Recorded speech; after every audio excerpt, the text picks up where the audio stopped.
Hello दोस्तों, स्वागत है आपका हमारे YouTube channel Vivekananda GS research centre में। दोस्तों, आपका हमारे चैनल पर हार्दिक स्वागत है।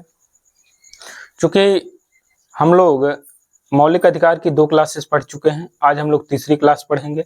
और एक चीज आपको बता देना चाहता हूं कि जो भी हम लोग पढ़ेंगे बड़े बृहद स्तर पर पढ़ेंगे।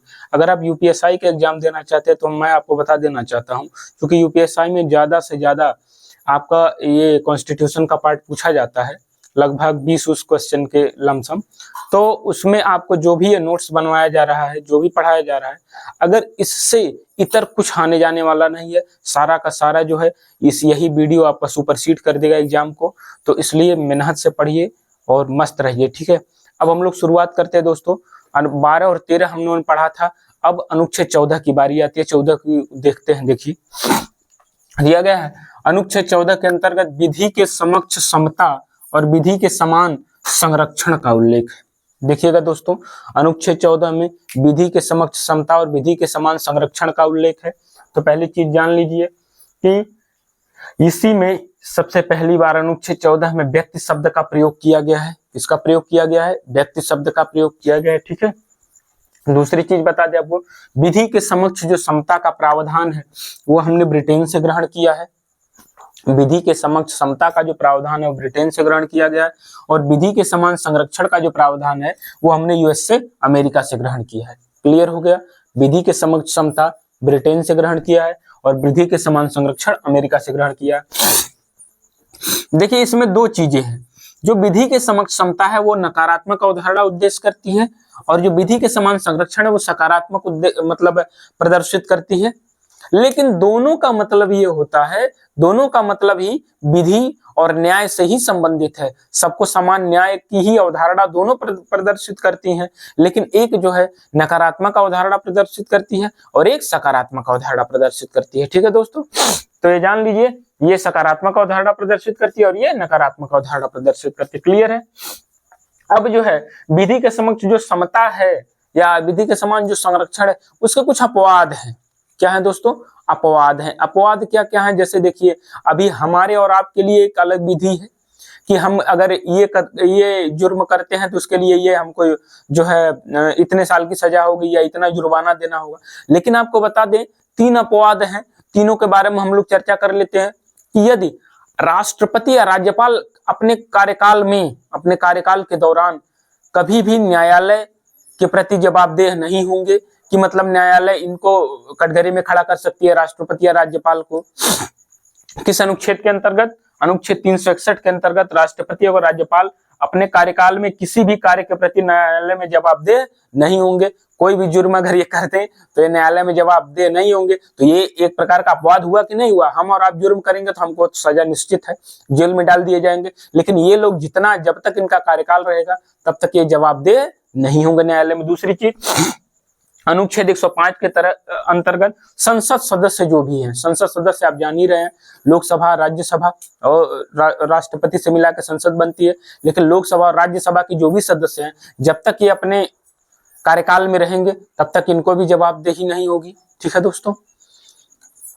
हाँ, ये जब संसद सदस्य से हट जाते हैं तब इनको जेल में डाल दिया जाएगा। इसके बाद उसी तरह 194 के अंतर्गत राज्य विधानमंडल के सदस्यों को भी ये प्रावधान है। तो ये आपको दिमाग में ये रखना है कि ये तीनों 361, 105, 194 ये विधि के समक्ष समता का क्या है? अपवाद है। ये आपको जानना जरूरी है, ठीक है दोस्तों। हाँ दोस्तों, तो वो अनुच्छेद 15 पे चर्चा करते हैं, क्योंकि 14 हम लोग समाप्त कर चुके हैं, ठीक है। आप 15 पे देखते हैं कि 15 में कहा गया है कि धर्म, मूलवंश, जाति, लिंग और जन्मस्थान के आधार पर भेदभाव नहीं किया जा सकता। तो एक चीज जान लीजिए कि पहले भेदभाव का स्तर बहुत ज्यादा था, तो इसलिए सरकार ने अनुच्छेद 15 इसलिए बनाया कि किसी भी आधार पर भेदभाव नहीं किया जा सकता। जैसे धर्म के आधार पर, धर्म में जानते ही हैं कि आपका हिंदू, मुस्लिम, सिख, ईसाई, इस आधार पर भी मतलब विभेद नहीं हो सकता कि जैसे मान लीजिए हिंदुओं की संख्या ज्यादा है तो मुस्लिम और सिख को रहने न दीजिए, ठीक है।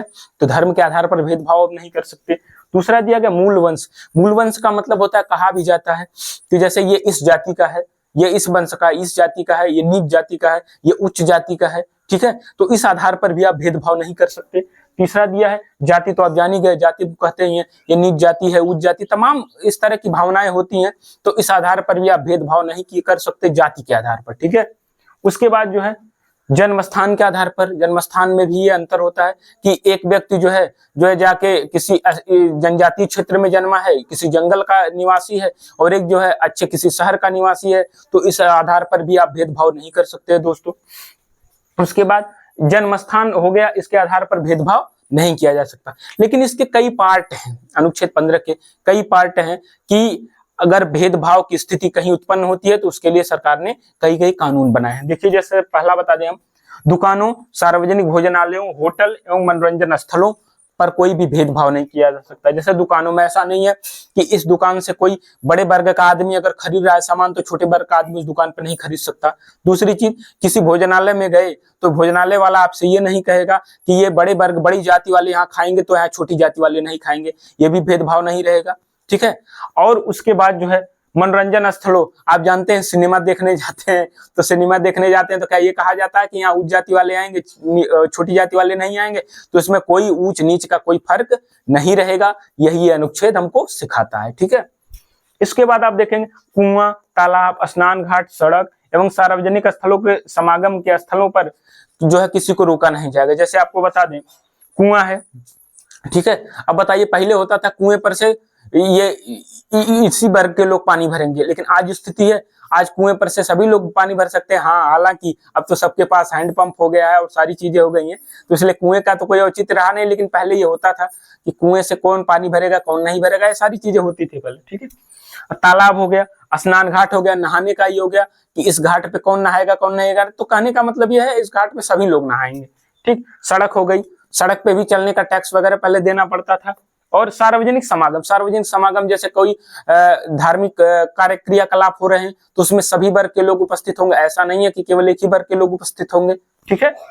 अब देखिएगा राज्य की स्त्रियों और बालकों के लिए विशेष प्रावधान, तो आप जानते हैं राज्य की जो स्त्रियां और बालकों हैं उनके लिए विशेष प्रावधान ये किया गया है।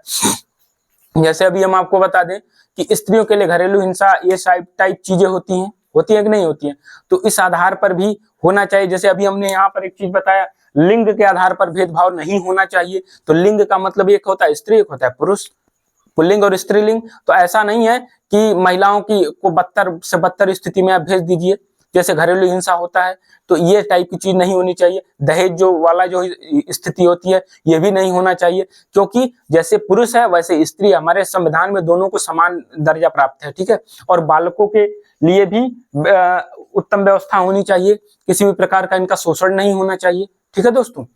फिर इसके बाद देखिए अनुसूचित जाति एवं अनुसूचित जनजाति के लिए शिक्षण संस्थानों में आरक्षण का प्रावधान।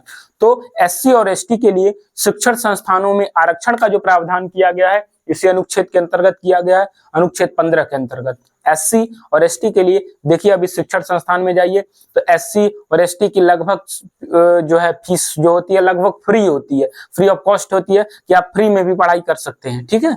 इसके बाद देखिए 93वां संविधान संशोधन 2005 में एक बात और ला दी गई कि ये जो एससी और एसटी के लोग हैं इनको प्राइवेट शिक्षण संस्थान, अब ये जो था ये सरकारी शिक्षण संस्थान की बात हो रही थी, जो हमने उससे पीछे में बताया वो सरकारी शिक्षण संस्थानों की बात हो रही थी। लेकिन 93 संविधान संशोधन 2005 में ये कर दिया गया कि अब इन लोगों को जो है प्राइवेट शिक्षण संस्थानों में भी या प्राइवेट में भी अगर आप जाके पढ़ेंगे तो भी आपको फीस वगैरह नहीं देनी पड़ेगी, ठीक है दोस्तों। तो ये रहा हमारा अनुच्छेद 15। तो दोस्तों 16 पे हम लोग चर्चा करने वाले थे।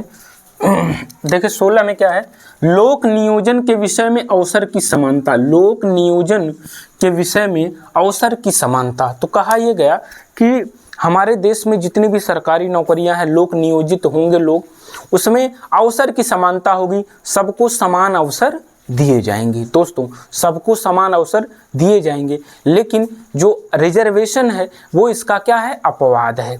रिजर्वेशन इसका क्या है, अपवाद है, क्योंकि इसमें कहा गया है कि लोक नियोजन के विषय में सबको अवसर की क्या होगी, समानता होगी, सबको समान अवसर मिलेगा, समान रूप से नौकरियों में भागीदारी होंगे, ठीक है। इसके बाद जो है जब ये आरक्षण अपवाद हो गया तो उसके बाद हम आपको बता देना चाहते हैं, क्योंकि एससी और एसटी को तो पहले ही रिजर्वेशन मिल चुका था, लेकिन आपका जो ओबीसी वर्ग को जो आरक्षण मिला है उसका एक इतिहास है दोस्तों। उस इतिहास के बारे में हम लोग चर्चा करेंगे। और बृहद वो एग्जाम में पूछा भी जाता है, मंडल कमीशन हमेशा पूछा जाता है कि ओबीसी को आरक्षण किस कमीशन द्वारा दिलाई गई थी, तो आप लोग जानते हैं मंडल कमीशन, ठीक है। तो उस पर हम लोग चर्चा करते हैं कि एक आयोग बना था, मंडल आयोग। मंडल आयोग बना कब था दोस्तों? बना था 1979 में। उस समय हमारे देश के जो प्रधानमंत्री थे मोरारजी देसाई जी पीएम थे। और उस समय जो है द्वितीय पिछड़ा वर्ग आयोग बना था, कब? 1979 में। आपको बता दें प्रथम पिछड़ा वर्ग जो आयोग बना था वो उसके अध्यक्ष जो थे काका कालेकर जी थे, लेकिन वो सफल नहीं हुआ था। जानते रहिए प्रथम पिछड़ा वर्ग आयोग काका कालेकर की अध्यक्षता में आया था, लेकिन वो सफल नहीं हुआ था। तो द्वितीय पिछड़ा वर्ग आयोग है, ये आया कब? 1979 में। इसके अध्यक्ष कौन थे? बीपी मंडल। इसके अध्यक्ष कौन थे दोस्तों? जान लीजिए, द्वितीय पिछड़ा वर्ग आयोग के अध्यक्ष बीपी मंडल थे। और उन्होंने कहा कि अनुच्छेद 340 के अंतर्गत पिछड़े वर्ग के लोगों को आरक्षण का प्रावधान किया जाएगा शैक्षणिक तथा नौकरियों में, ठीक है। तो अनुच्छेद 40 के अंतर्गत आप लोग जानते हैं जो पिछड़े वर्ग का जो आरक्षण है वो अनुच्छेद 340 में दिया भी गया है, ठीक है। तो पिछड़े वर्ग के आरक्षण की बात की जा रही है। अब इसकी रिपोर्ट आई दोस्तों कब? 1980 में। कब आई इसकी रिपोर्ट? 1980 में। और इसमें बात क्या की गई कि 27% रिजर्वेशन होना चाहिए। किसको? 27% जो रिजर्वेशन होना चाहिए, वो आरक्षण होना चाहिए, वो ओबीसी वर्ग के लिए है। वो किस जो आरक्षण है वो ओबीसी वर्ग के लिए, ठीक है। इसके बाद देखिए 1980 में बीपी सिंह प्रधानमंत्री बने। भारत के जो प्रधानमंत्री बने वो कौन बने? बीपी सिंह बने। उन्होंने कहा कि 27% रिजर्वेशन ओबीसी के लिए होना चाहिए। क्या होना चाहिए? 27% रिजर्वेशन होना चाहिए। उसके बाद 1991 ईस्वी में नरसिम्हा राव ने इसमें दो परिवर्तन किए। क्या किए? एक, उन्होंने कहा कि ओबीसी वर्ग के लिए 27% आरक्षण होना चाहिए, साथ ही साथ आर्थिक रूप से पिछड़े जो सामान्य वर्ग के लोग हैं, आर्थिक रूप से पिछड़े जो सामान्य वर्ग के लोग हैं उनको भी 10% रिजर्वेशन का प्रावधान दिया जाना चाहिए। क्लियर है ये? वही आज जो ईडब्ल्यूएस को 10% रिजर्वेशन मिला है, वो इसकी अवधारणा कब शुरू हो गई थी? 1991 में ही जो है नरसिम्हा राव ने इसकी मांग की थी। लेकिन इसको न्यायालय में ले जाया गया और न्यायालय ने कहा कि ओबीसी को तो हम 27% आरक्षण देंगे, लेकिन जो जनरल को 10%, सामान्य को जो आरक्षण का प्रावधान है, इसको उसने नकार दिया। उसने वहां पर 50% वाला सिद्धांत लगाया कि 50% से ज्यादा रिजर्वेशन नहीं देना है हमको, ठीक है। इसके बाद देखिए, आप बता ही दिए प्रथम पिछड़ा वर्ग आयोग के अध्यक्ष कौन थे? काका कालेकर जी थे, ठीक है दोस्तों। इसके बाद जो है हम आगे चलते हैं, आगे शुरुआत करते हैं, ठीक है दोस्तों। तो इसके बाद जो है हमने कहा ओबीसी को आरक्षण अब मिल गया 27%, ठीक है। इसके बाद देखिएगा क्रीमी लेयर का सिद्धांत आया। ऐसे नहीं है कि सारे ओबीसी वर्ग के लोगों को रिजर्वेशन मिल ही जाएगा, सबको नहीं मिलेगा।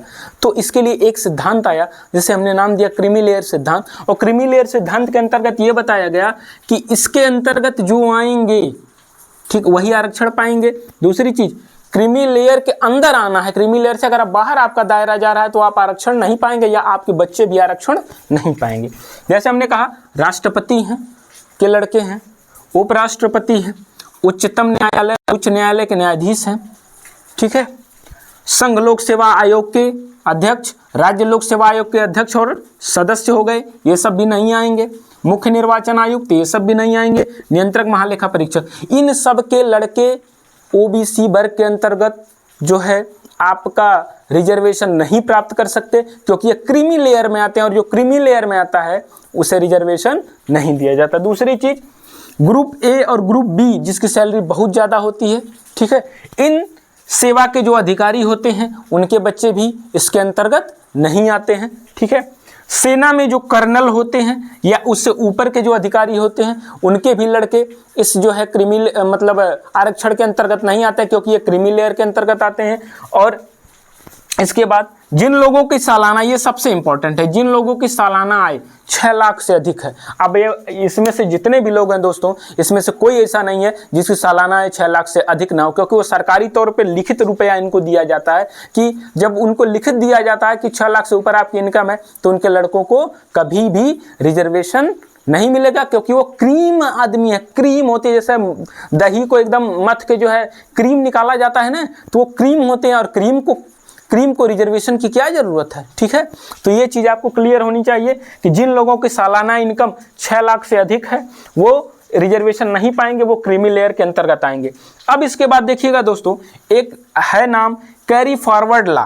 कैरी फॉरवर्ड लॉ क्या होता है कि जैसे जैसे मान लीजिए कोई वैकेंसी आई, ठीक है, कोई वैकेंसी आई और उस वैकेंसी में मान लीजिए ओबीसी के लिए 27% रिजर्वेशन था। कितना परसेंट था हमने बताया, ओबीसी के लिए 27% रिजर्वेशन था। फिर हुआ क्या कि उस वैकेंसी में इसका 27% भरा नहीं। ऐसा भी तो हो सकता है कि ये जो 27% रिजर्वेशन ओबीसी का मान लीजिए नहीं भरा, तो होगा क्या कि जब अगली वैकेंसी आएगी, क्या होगा, अगली जो वैकेंसी आएगी तो उस वैकेंसी में क्या होगा कि जो बचा है इसका वो उसमें क्या हो जाएगा, जोड़ दिया जाएगा, ऐड कर दिया जाएगा। समझ में आ गया। कैरी फॉरवर्ड रूल ये होता है, जैसे मान लीजिए अभी किसी की बात कर लें, हम एससी की ही बात कर लें कि एससी की कोई एग्जाम हुआ, उसमें जो है जितना एससी का रिजर्वेशन था उतना एससी को उतना भर ही नहीं पाए, तो जो सीटें बची हैं वो जो अगला एग्जाम होगा तो वो उस जो अगला भर्ती आएगी उसमें जो एससी की सीटें हैं उसी सीटों में इसको क्या कर दिया जाएगा, जोड़ दिया जाएगा। यही कैरी फॉरवर्ड लॉ है। कैरी करिए, आगे फॉरवर्ड करके जो है उसको क्या कर दिया जाएगा, जोड़ दिया जाएगा। ठीक है दोस्तों, आ गई बात समझ में। तो ये रहा अनुच्छेद 16। ठीक है।